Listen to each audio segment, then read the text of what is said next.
All right, while we're waiting, a couple of things. Oh, it's working. Okay, good.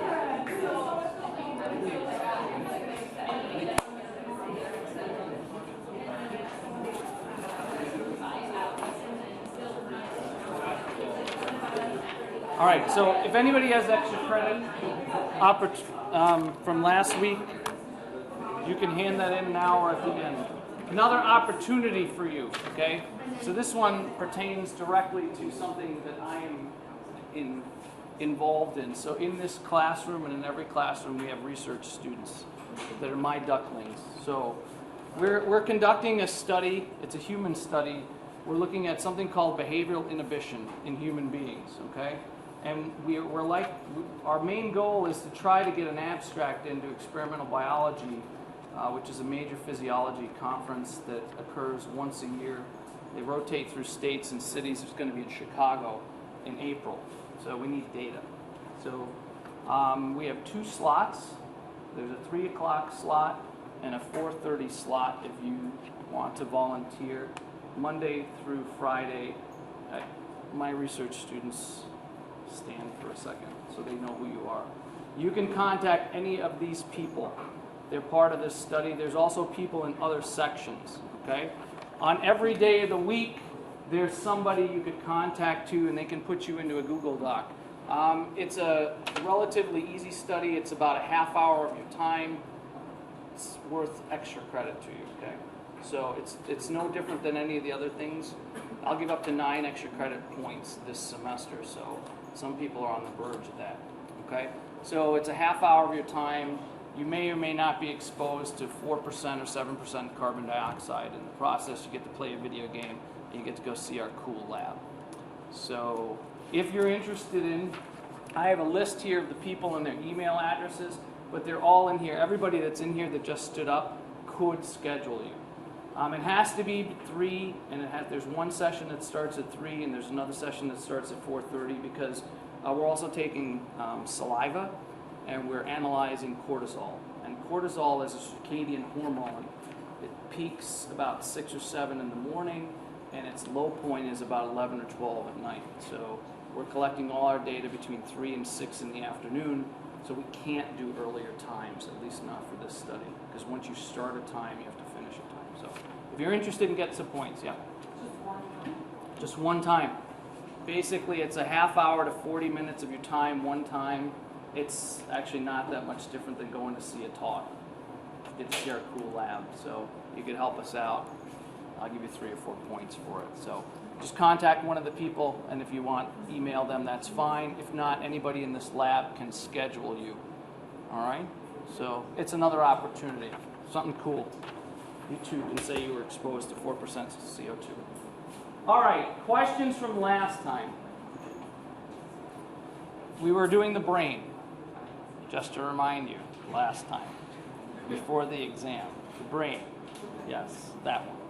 Okay, so we were on brainstem. So we did everything up through the diencephalon. I'm not even going to ask you what the 3 most important things we did last time because most of you probably don't remember what system we were on. That's my guess. That's my guess. And it's probably a pretty good guess. All right, somebody lower the lights. All right, we're going to try to finish up brain. We're going to keep moving. Remember, I'm not here Friday, so you are off. I am recording a super lecture. Not because it's super duper, but because I have time. And because nobody will be asking me questions, I can roll to get us back on track. So the lecture for Friday will be longer than an hour.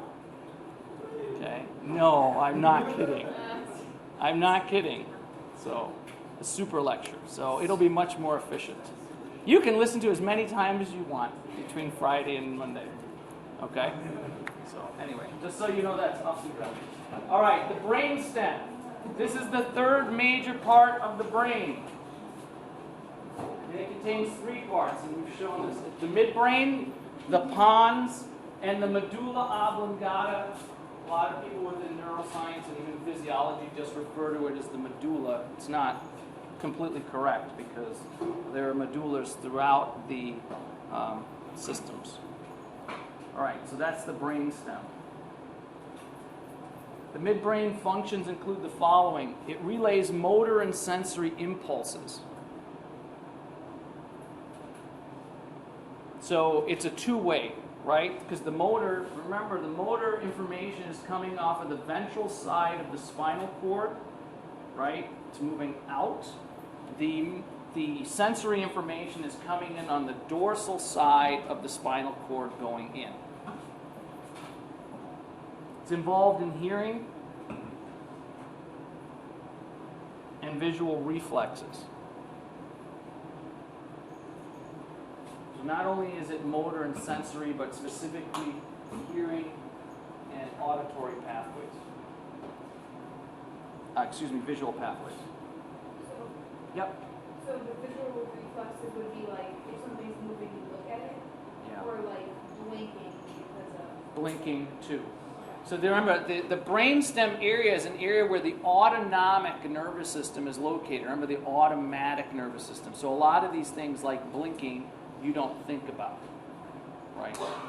A reflex, when you see something out of the corner of your eye, those types of things. So this is the brainstem again, right? This is the spinal cord. This is the diencephalon here. We've already done the cortex. So the midbrain is here. The pons relays information from the cerebrum to the cerebellum. So the cerebrum, the big brain, has to contact the little brain. The cerebellum has inputs and receives sensory information from everywhere in your body. There's nothing that you do, there's nothing that goes on in your body that the cerebellum doesn't get a copy of. Everything. And I mean everything, not just motor movement. Everything relays. Eliza? So the pons is part of the midbrain? No, the pons is not part of the midbrain. It's connected. They're all in line. The information has to go through each of these, but if you take out the pons, right, what you take out really is the connection between the large part of the brain, the cerebral cortex, right, and the mini part of the brain. But you also take away tracks. There are tracks within there that are just like railroad tracks that are just moving through, that are not controlled necessarily, right? Because you got to go spinal cord, medulla, pons, midbrain, diencephalon.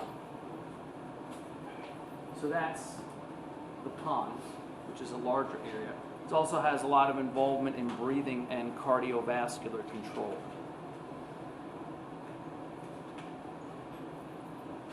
The medulla oblongata regulates a lot. This is the majority of the autonomic nervous system is right in this area here. This is the part of the brainstem that is closest to your spinal cord. You've got your heartbeat is regulated here, information going back and forth. Blood pressure regulation. There's an area in the medulla that's called the NTS, nucleus tractus solitarius. It's one of these nuclei. It plays a huge role in blood pressure regulation. Breathing. Dr. Miller and I both studied this area and other areas, the cerebellum too, in control of breathing. Right? Coughing, sneezing, vomiting, and hiccuping. So breathing is very, very complicated. All of this makes up, except for these two, make up breathing. And so all of this is controlled without you knowing it. This is the medulla. So again, you have spinal cord, medulla, pons, midbrain. You have tracks that go through here, sort of like just regular railroad tracks. Think of in terms of just information moving through, and then each of those areas now controls something, right? So each of one has multiple functions. It's a conduit, it's a tube for information to move through, and it's a control area. So it's not like you can just say, well, there's something wrong with the pons, we're just going to dissect it out and put the medulla and the midbrain together. It doesn't work that way, right? You'd be dead. C1 and C2, the first two vertebrae, right, the atlas and the axis, are located right over here. This is why if you snap the spinal cord here, you're dead immediately. There is no coming back. And the reason that it is why? Why is it if you snap the spinal cord here, That's it. It's over. Yeah. Yeah, because of the breathing part. So snap, and the higher up you snap, the more dangerous, right? Because there's no way around any of this, right? There's no way to generate the signal. There's an area within the medulla called the Pre-Botzinger complex. It's actually named after a type of German wine, strangely enough. But it's the rhythm generator. It's what generates your breathing rhythm. And if you cut that off, right, you can't get your diaphragm to contract. That's the problem. So here's where C1 and C2 are. This is the most dangerous part of injury. Okay. Cerebellum. There's an old view and there's a new view. This is the view. The old view is what most people sort of have an idea, right? It regulates coordinated skeletal muscle movement, posture. So most people know that. My ability to stand here upright and to not fall over, right, and to move around in a coordinated way is partly due to this and partly due to another area called the vestibular system. And the vestibular system is part of the brain, the cerebellum, the brain stem, and it's also your inner ear. I actually just had a former student email me a question, and the question was, my sister suffers from a convergence problem. In other words, when she tracks to the middle, right, convergence, your eyes, you have binocular vision, right, so that both eyes have to track a certain way, right? She's something called convergence insufficiency. And so her eyes don't track to the middle the way they're supposed to. Actually, a lot of ADD and ADHD is misdiagnosed because you have a visual problem and people don't pick it up, and then they put you on Ritalin because you can't learn. So sometimes it's a learning problem. But the question she asked me is, why is it that people that have visual problems sometimes have very, very sensitive hearing? And it goes back to this vestibular system. Inside your ear, in the inner ear, there's the three muscles, the three bones, right? And then there's the tympanic membrane. And then further into that, there's things called the semicircular canals, which is part of your balance system. So you've got these half circles that go in three different directions. And so your hearing, your balance, and your vision are all tightly regulated. So oftentimes when somebody has a visual problem, they may also be ultra sensitive to hearing or vice versa. So it's an interesting story. Someone just emailed me. I thought I'd bring it up here. So that's part of the vestibular system. The new view, and this is where I study for my PhD, the cerebellum is involved in thinking. There are some people who a majority of the way they process information and thinking actually comes through the cerebellum. More kinesthetic type learners, we think, right? Memory. So these people then, their memory is connected with movement patterns. That totally makes sense, right? And so this is an area that for some reason evolutionarily they're better at.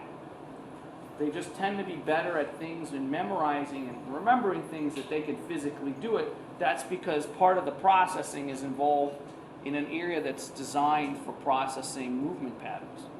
Okay? Emotion, breathing. I lesioned an area within the cerebellum, and when we lesioned it, not only did they have problems breathing, they had problems responding to carbon dioxide, and they also didn't respond to exercise the right way.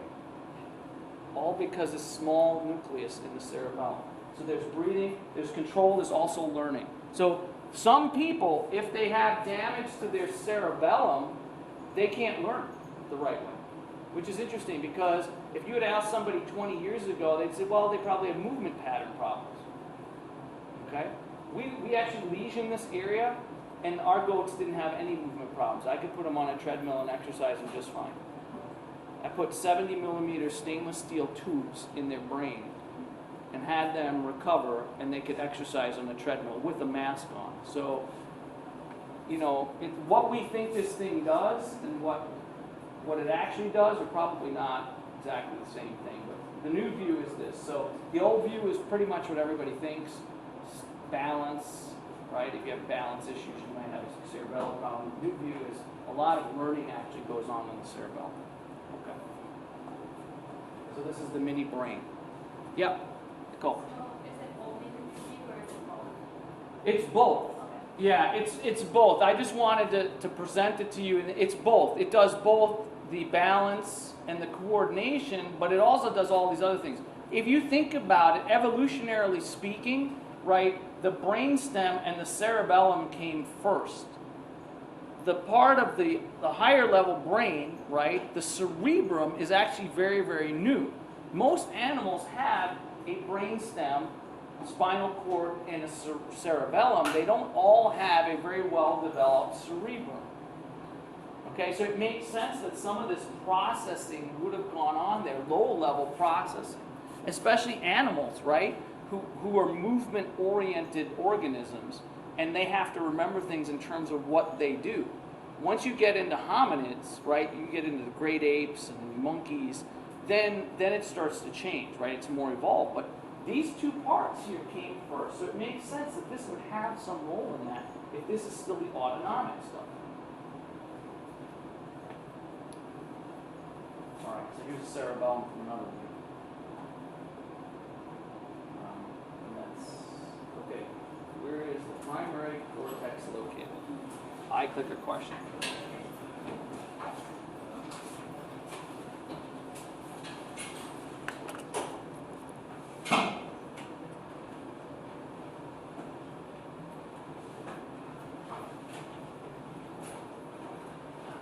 All right. Pretty straightforward. Let's see what you can do with it.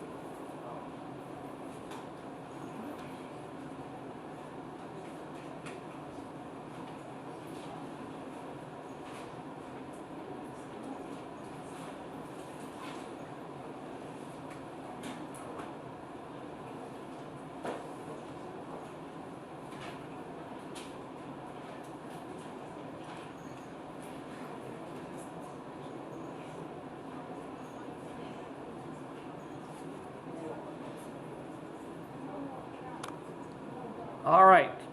Where is the primary cortex, motor cortex? Sorry, there's a mistype there.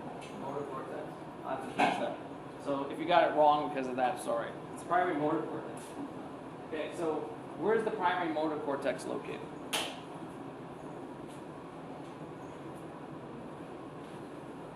Is it in the visual cortex? In the back of your brain? No. Is it in the association area? Well, no, it's primary. It's not an association area. Is it in a fissure, in a big old hole? So there's really only two possibilities. B and C are the only two possibilities. So the precentral gyrus, then you have the central sulcus, and then you have the postcentral gyrus. The precentral gyrus is in the frontal lobe. The postcentral gyrus is part of the parietal lobe. Where is the motor cortex located? Frontal or parietal? Frontal. So it's on the precentral gyrus. I have to fix that. Just say primary motor cortex.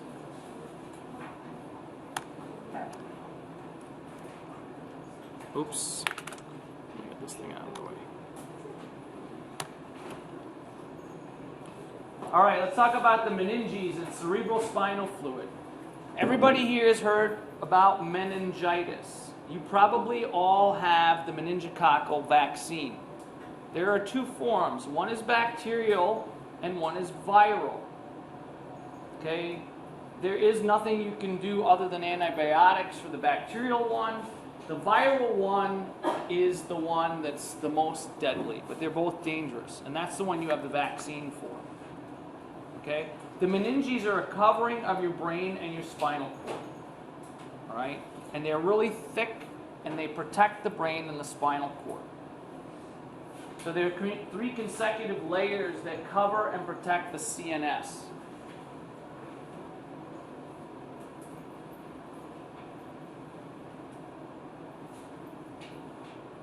The very outer layer is called the dura mater, and that is Latin. And translated, that means thick mother. That's what it means.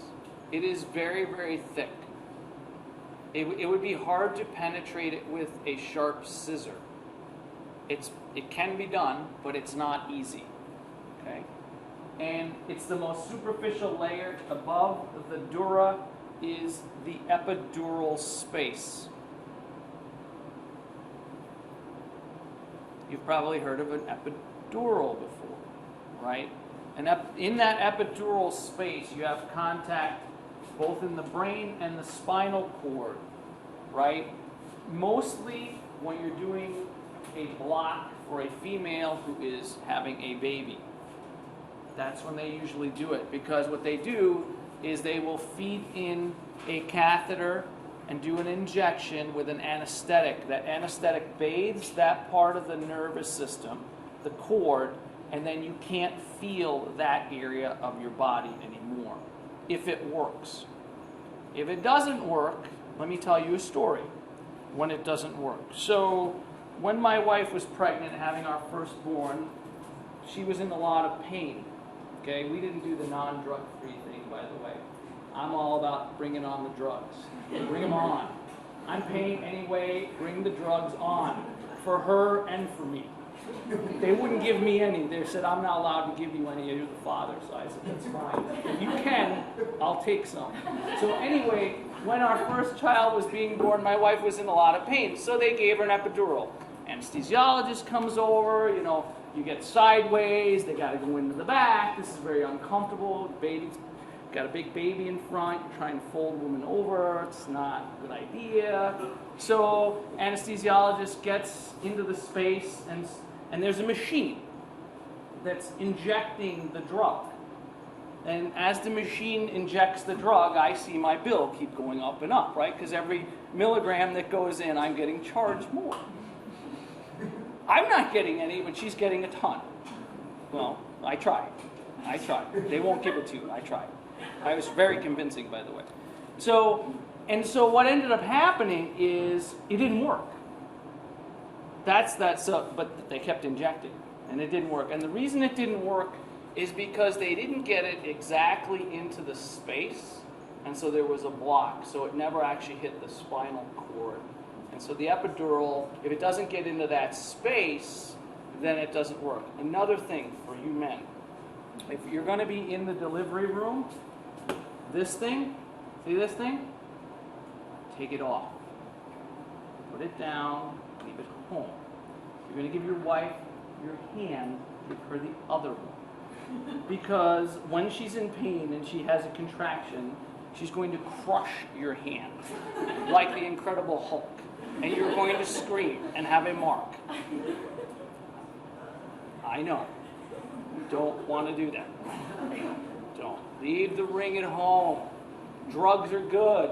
Get all the drugs you can get for you and for your wife. If you can get them, by all means. It's a hospital. There are doctors. Take the drugs. Anyway, I tried. But they wouldn't give them to me. They wouldn't. I tried. All right. Anyway, so an epidural. Good. All right. So here's a picture of the meninges in the brain. Right. This is the dura mater. It comes up in yellow. You have this space here. This space. Remember, there's a suture here. That's the superior sagittal suture.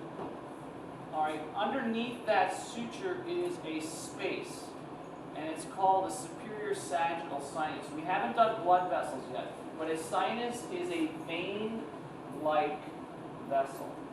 It's a container that is very flimsy, but it's related to veins. Okay? So in here, you've got all kinds of things like blood and fluid. Okay? This is really, really thick. All right? So that's the dura mater. You can see as you go down, use the next level down. It's called the arachnoid. We'll talk about that in a second. And then when you get to the final layer, it's very clear, it's transparent. It's called the pia mater. Okay? And each one of these, below each one of these layers is a space. And in that space is fluid. Okay? So in your entire brain, yes? Why is the periosseum outside the dura mater? It is around the skull. It should be pointing there. It's right here.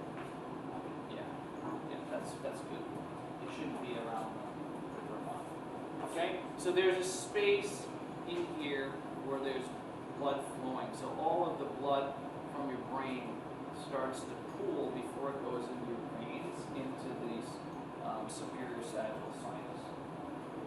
Okay, and that goes all the way back to your brainstem.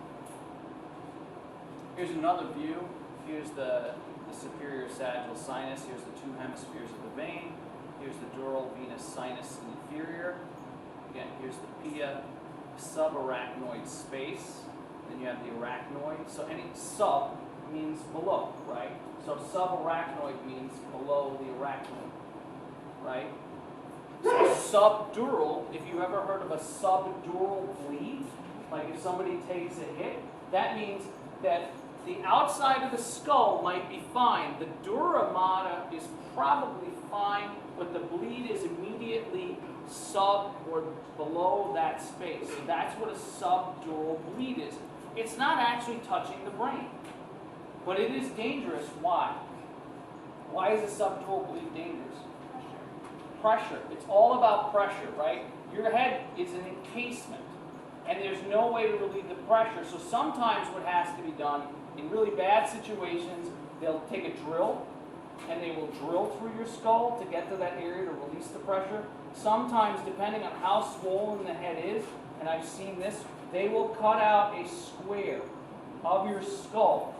Okay, if this is going to happen for a long time, they take that square out, and then they will embed it somewhere in your abdominal cavity to keep it alive. That's some major head damage, assuming you're going to live. So these are things you can do. And then when the swelling has gone down, they can take that bone, right, the tissue that's being kept alive by the inside of your body, and put it back in your head. And it will reform. That's major. Major stuff going on. All right, this is the superior sagittal sinus, and from here it kind of looks like a vein. That's why it's in blue, because it's venous blood. There's another set of sinuses that are around your heart. It's called the coronary sinus. It does the same thing. It is a very flimsy type of vein structure. When we get to the vessels, we're going to come back to this picture, and we'll talk about the coronary sinus. But you can see that this is the part of the venous system for your head. Right? Here is the corpus callosum that's in the side. Here's where the diencephalon is. Here's where the midbrain, the pons, the brainstem, and then the final cord all come down this way. All right, so the arachnoid mater is the middle layer. So you can come up with some kind of mnemonic for this, right? It's the dura, the arachnoid, and the pia. Call it DAP. Between the dura and the arachnoid is what's called a subdural space. So now it kind of starts to make sense if you've ever watched any of these medical shows and you hear these things, subdural, epidural, meninges, you're like, oh, now I know what that stuff is. Any questions? Okay, just to remind you, right, here's the skull again.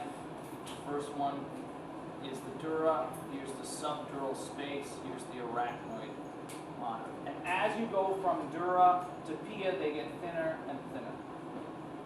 And each one is filled with a fluid, again, so your entire skull, right, is, on the inside is fluid, right? Your brain is actually floating in these multiple layers of connective tissue and water. The pia adheres to the surface of the brain. It's very hard to see, it's translucent, but it's there. So between the pia and the arachnoid is what's called a subarachnoid space.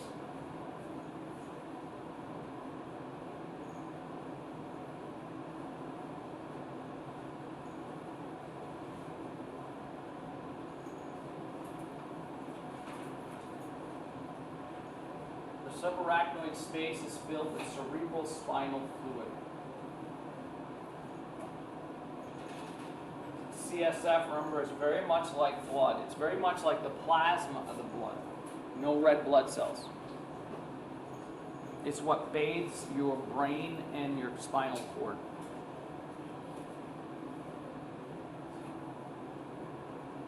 So if you go in and do a spinal tap, yeah, Teresa, do you have a question? Are they made of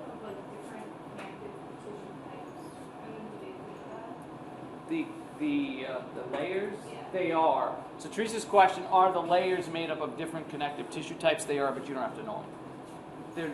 They have to be, right? The thicknesses are different, the durability is different.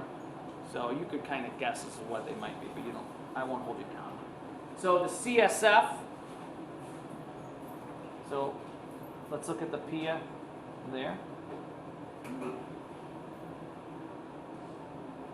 So this is somebody's brain. This is human, or was human, right? So what you can see here is on the left side, so this is the rear, right? Here's the cerebellum, here's the brain stem, right? Here's the cerebrum. These are nerves, okay? And veins. These in red here are arteries. Okay, you can see how they're compartmentalized. And this is the dura on the outside. This is what you would see if you did surgery. Looks a lot like this in a goat too. Mouse is a lot thinner, but same idea, harder to see, but it's really, really thick. Like hard to penetrate with a scissor. When we were doing goat surgeries, if our scissors weren't super sharp, we'd have a hard time penetrating them. So they had to always be very, very sharp. Cerebral spinal fluid nourishes and protects the brain.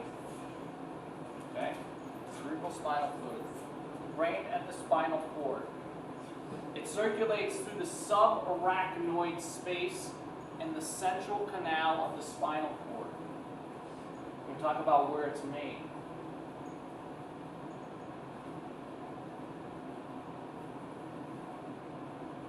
So your brain is getting nutrients from blood, right? But it's also getting nutrients and being bathed by this cerebral spinal fluid. The spinal fluid surrounds it, so it protects it physically, and then it also has nutrients in there for it to stay alive, the tissue. Produced by the ventricles. We're going to talk about the ventricles. We actually, in the lab, in room 56 downstairs, we have a small model of what the ventricles actually look like. They look like ram's horns. There's an area within the ventricles called the choroid plexus. Within the ventricles, that's where your cerebral spinal fluid is made.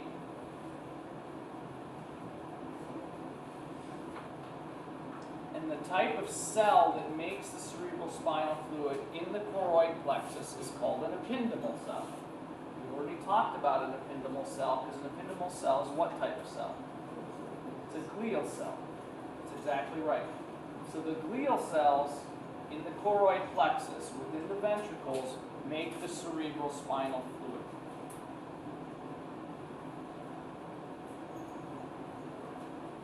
So the biggest of the ventricles are called the lateral ventricles, and they look like ram's horns. In this model, that's exactly what they look like. They look like ram's horns. One is located in each cerebral hemisphere. They're a large gap in the brain, and it's filled only with this fluid. And there are two of them. That's why they're called the lateral ventricles. There's the third ventricle. So this would be 1 and 2. They don't have the numbers 1 and 2 because they couldn't decide which one was 1 and which one was 2. That's basically what it comes down to. There's the third ventricle, which is located between the two halves of the thalamus.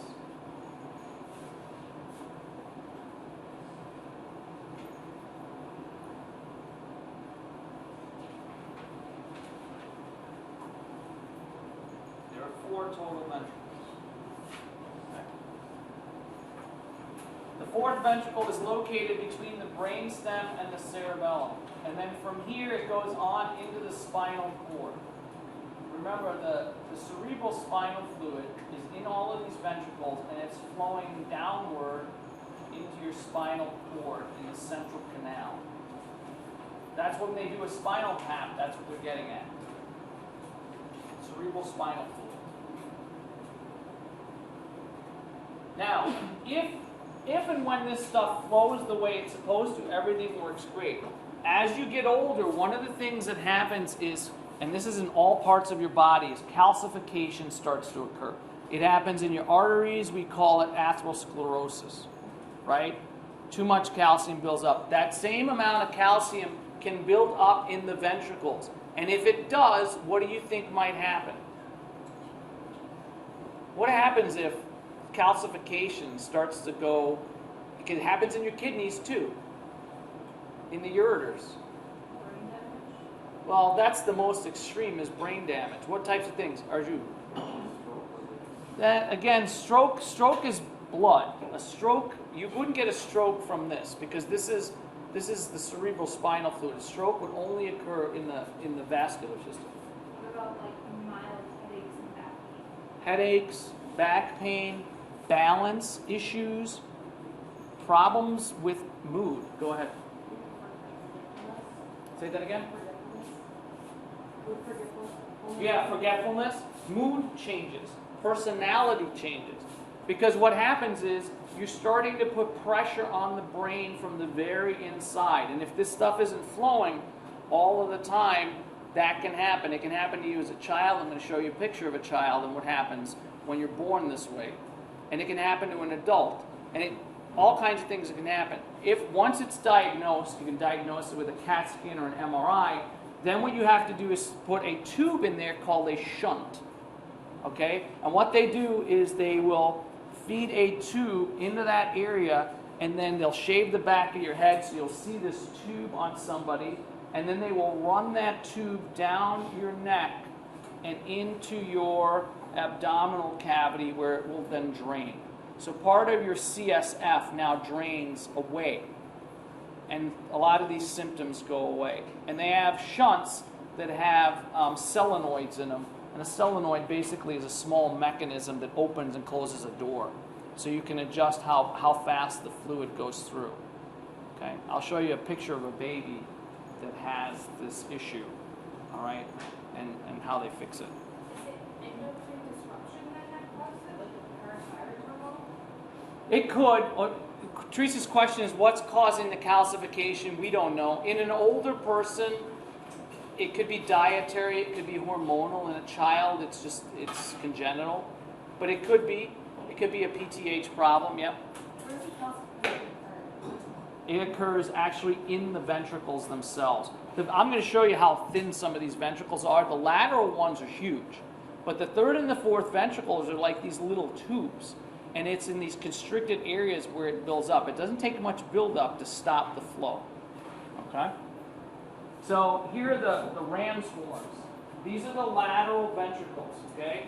The ram's horns. And they're huge, right? But then as you go from the lateral ventricles into the third, you can see that the space gets smaller. And here's where you go from the third to the fourth. You see that little space there? That's a problem. If you're going to have a problem, it's here, not here.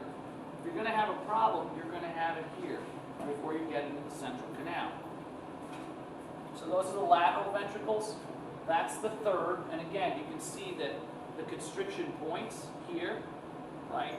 And then that's the fourth ventricle. So it's supposed to be made in these areas and then flow down and out. But when that doesn't happen, pressure from the inside of the brain starts pushing out. And you can have personality disorders show up magically. Someone who's very docile becomes very aggressive. And vice versa. Moodiness, forgetfulness, headaches, backaches, all kinds of things can show up. That's the third, and there's the fourth. All right, remember that this is the thalamus. Remember, this is the epithalamus. This is the hypothalamus.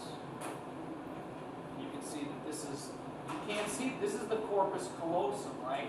The ventricles are inside here. You cannot see them. Imagine that it's on the other side of this. Here's where the third ventricle would be, and then this is the fourth ventricle.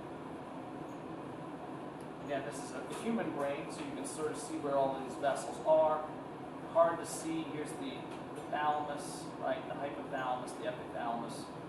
Here's the third ventricle. There's the fourth ventricle, and then you can't see the lateral walls. You can see here, these are the ependymal cells. So this is in the lateral ventricles here. You can see that they've blown up the ependymal cells here. And here's a blood vessel, a capillary that goes through which feeds the ependymal cells. The ependymal cells essentially extract all of the plasma contents, and then they reconstitute it, and then they pump out CSF. But they don't, the blood never makes it in here, so there's no blood in this area here. And then this, in blue here, is the superior sagittal sinus. This is part of the vascular system. The two aren't connected directly. This child here has something called hydrocephalus. So this child was born with some kind of blockage in one of those ventricles. Why is this able to happen, that he looks, like an alien here? Is because his skull plates are not fused yet. And that actually helps him, if you think about it, right? It allows his head to get a lot bigger than it normally would be able to. So in children, they're much more durable in certain ways because parts of them are still malleable. And so what they have to do is they've got to figure out what the cause is, and there's lots of causes. They may have to put in a shunt to this child, okay? And change that shunt as the child grows. Unfortunately, when you do it to someone that's small, they have to have multiple surgeries along the way. But once they do that, his head will go back to normal. The same thing happens in an adult, except the head doesn't expand. That's the problem. You can't expand the head, and so you have all of these other things that go on. All right, so that's what's called hydrocephalus. Talk about Zika virus, right? Zika virus causes exactly the opposite problem. Actually, it causes ancephalus, right? Where people are born with, or microcephaly, where the brain is super tiny. So it's much smaller than this. All right, so this is what it looks like in human. This is underneath. Here are the cranial nerves. You can actually see them. This is what's something called the optic chiasma. This is where vision comes in, because your eyes are located up here. All right, so that's it for the brain. We're going to keep moving. We're going to talk about the cranial nerves. So if somebody would turn on the lights, please, I would appreciate it. The cranial nerves are a handout.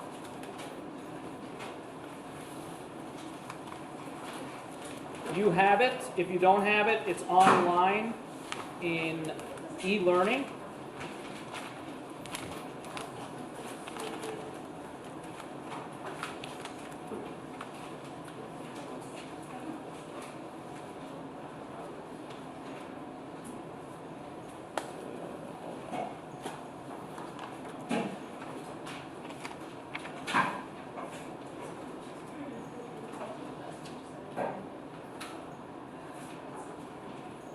All right, so it's a sheet that looks something like this, really small writing, I apologize.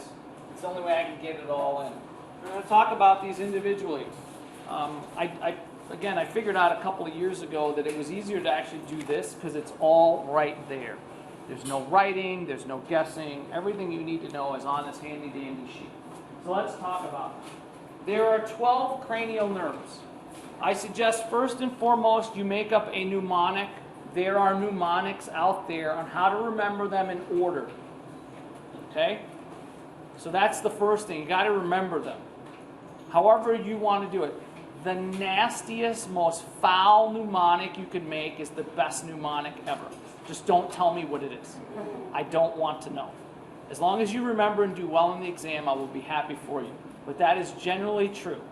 The more foul it is, as long as you don't go spreading it around, the better you remember it, because that's the way humans are hardwired, because it's funny. Okay, so there's my hint on how to study foul mnemonic. There are 12 cranial nerves, okay? The first one, and they have multiple names. They're all numbered CN 1 through 12 in Roman numerals, and then they each have a name. You need to know all of them, right? By number and by name. The very first one is the olfactory nerve. This one has to do with smell. Number 1. There's actually cranial nerve 0 too, but we're not going to talk about it. There's another one. They call it cranial nerve 0, but we're going to go 1 through 12. Okay? Don't worry about 0. Okay, it has... What's that? Yeah, don't worry about it. I don't know if your book has it. Don't worry about it. I was reading about it last couple of years ago. All right.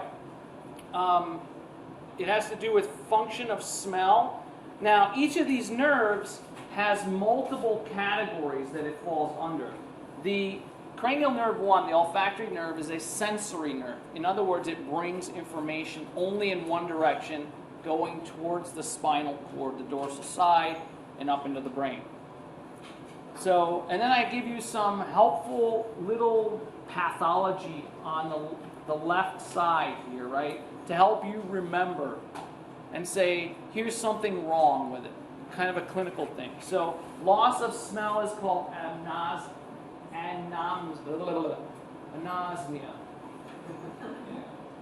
Anosmia. So, if you have a problem smelling things, that's the condition you may have. So there may be damage to that nerve. Okay, cranial nerve number 2 is the optic nerve. Okay, vision is also sensory. Loss of sight is called anopsia. Now, we've talked about other things that can cause loss of sight, right? You could damage the actual parts of the eye, you could damage the nerve, you could damage the visual cortex, you could damage the visual association area. So it's just another type of visual loss, anopsia. There's all kinds of problems associated with this. Each one of these, right, major senses has a physician specialty associated with it. Right? Every one of them has a physician that specializes in just this because it's complicated. Right. Number 3 is called the oculomotor nerve. It controls the muscles of the eyeball and the eyelid, accommodation of lenses for near vision, constriction of pupil. So it basically controls the eye. Right? It is both a motor and a parasympathetic nerve, which means that it not only physically controls the movement of the eye, but it also is involved in the parasympathetic. And the parasympathetic is part of what system? Autonomic, the automatic stuff. So there's stuff going on with this nerve that you have no idea about. You are only aware of the control stuff. You're looking at me, you're tracking, right? All of that stuff. The one condition I gave you about convergence insufficiency is a problem with this area. Problems with the eyes not properly aligned. Strabismus is one of them. Diplopia is actually called double vision. So that's another condition. Cranial nerve number 4 is called the trochlear nerve. It controls the superior oblique muscle. Right? Superior, the obliques are the ones on the side. Right? The higher one. The superior oblique, it is motor. It's totally a motor nerve. It's not sensory at all. Again, strabismus, not probably, and tracking and double vision. Because these control muscles of your eye.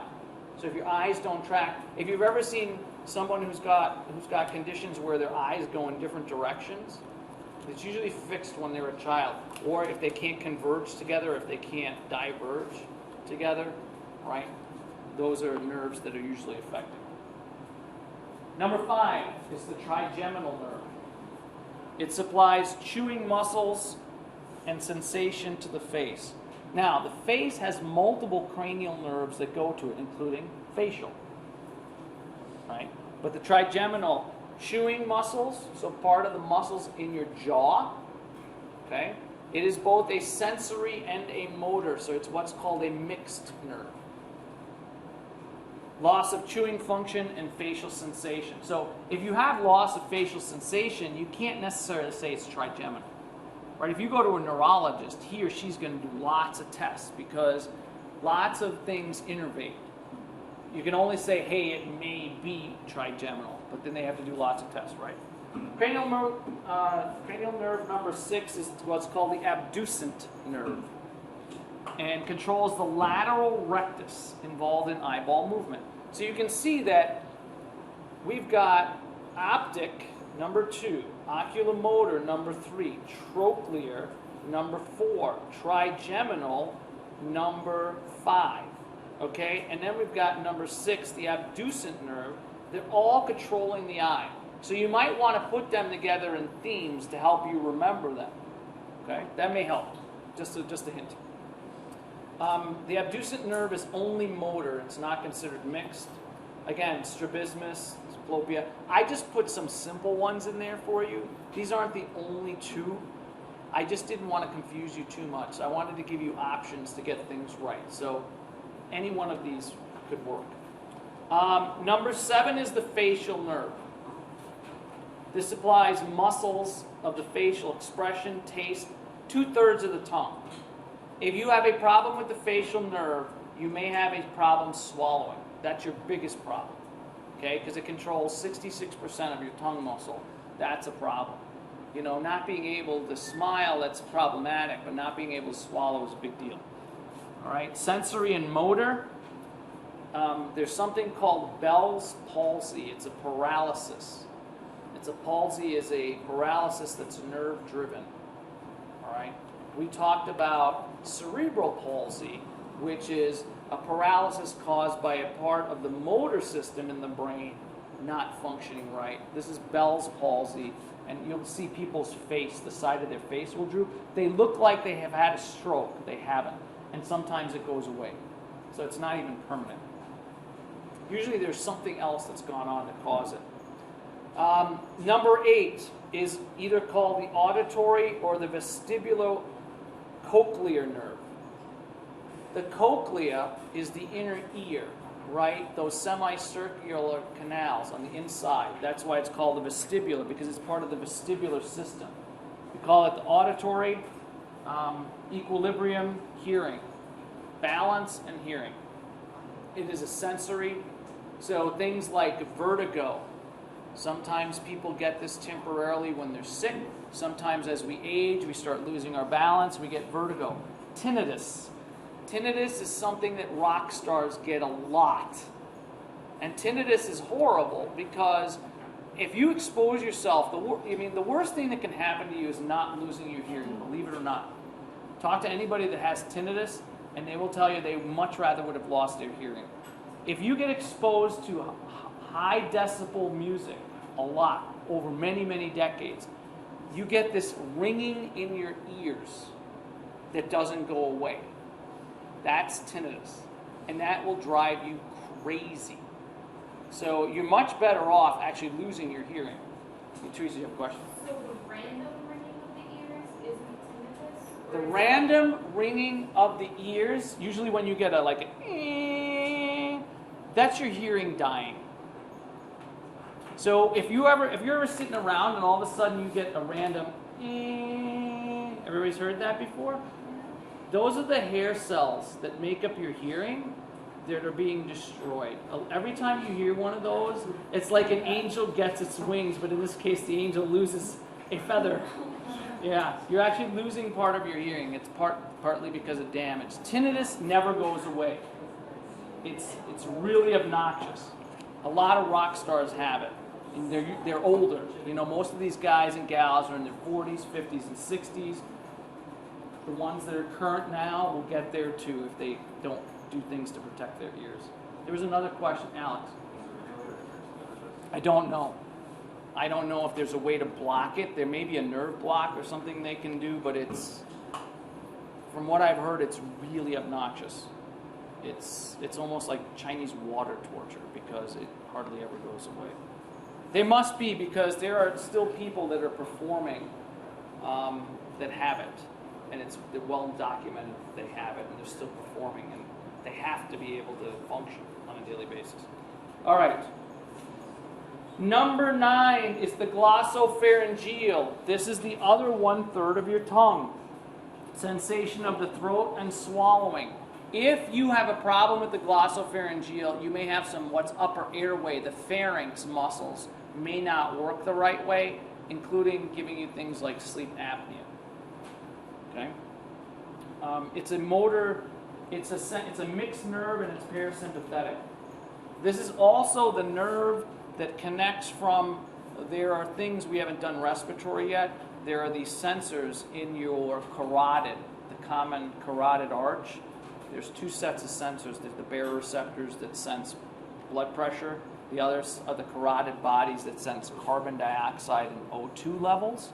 And the glossopharyngeal is the connecting nerve that goes all the way up into your brain, into that NTS area. You don't need to know that, but It has multiple functions. The vagus nerves, okay? Number 10, sensation of the throat, supplies muscles involved in swallowing, carries parasympathetic. This one is the big parasympathetic into your thorax, and it is a huge nerve. The vagus is a huge nerve that goes all the way down into your GI system. If you have vagus nerve damage, you have all kinds of GI issues.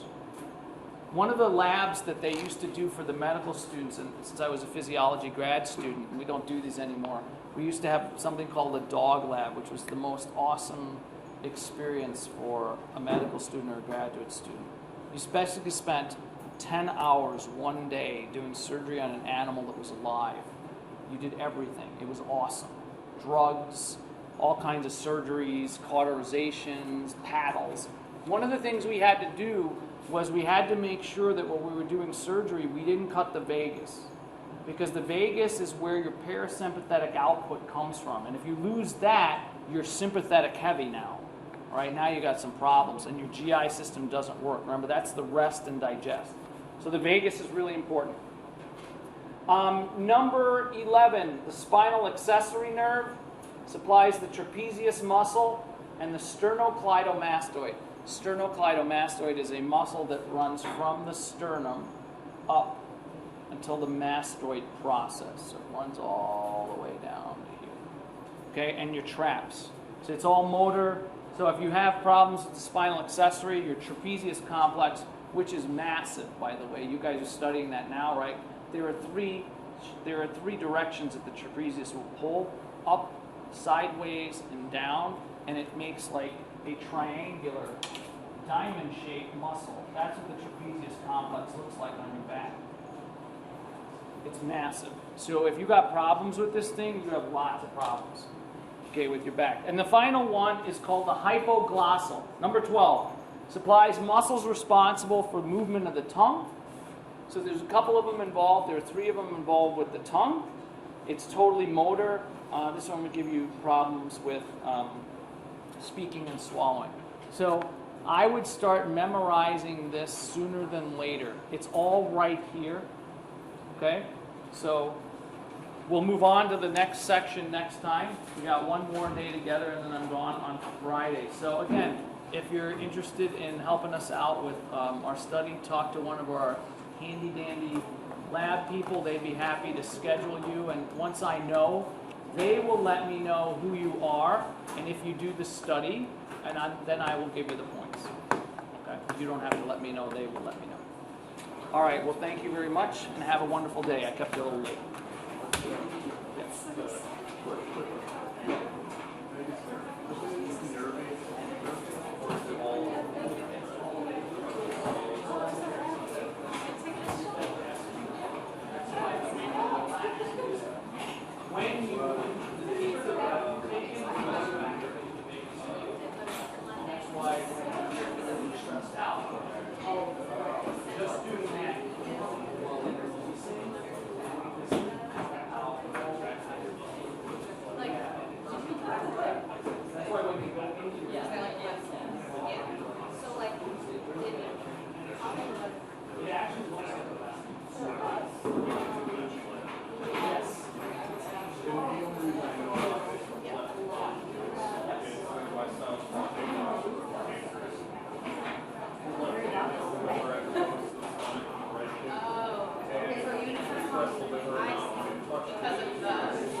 Don't worry about cranial. It's a nerve that they discovered later on. They don't know it's website. They make people feel it's their website. And I was like, what the heck?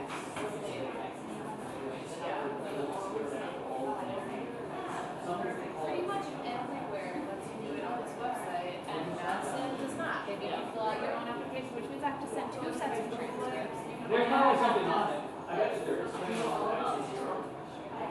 probably, but it was discovered after. It is very I would, but it's kind of cool, yeah.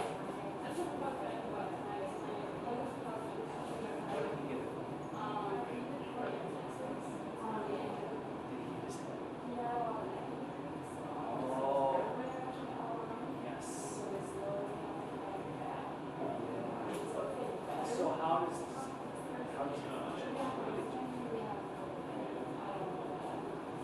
you get I wonder if it's just an adaptation, right? Where you just get you just do it after a while and you don't even notice. It's kind of like living by a tree, right? Constant subway, after a while. You guys did your racing? Thank God. Oh my God. Thank God. Thank God. Yeah, that's good to know. But I mean, yeah, let me know if there's anything interesting you find out about, because I always have to tell interesting stories about it. But there's a lot of I mean, I've seen interviews.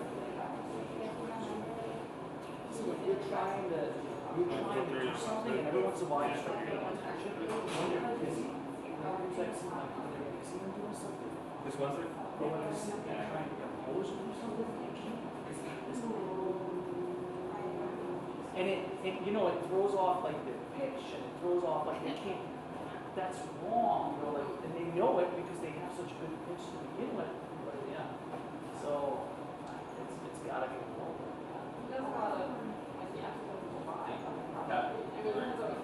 That's good. Can you put it out for it? That's yeah. It probably is good for the blood flow. Helps him heal faster. We should keep doing that because ultimately that's gonna keep him in much better. He'll heal much faster. Yeah. But this, yeah, no, it's for everybody I've ever talked to that's had it. It's like I would have rather have lost the hearing. At least I'd have a hearing aid, and I wouldn't be able to hear things, but I could turn it up or down. But this is just always. Someone's already there for it. You can do Tuesday for there?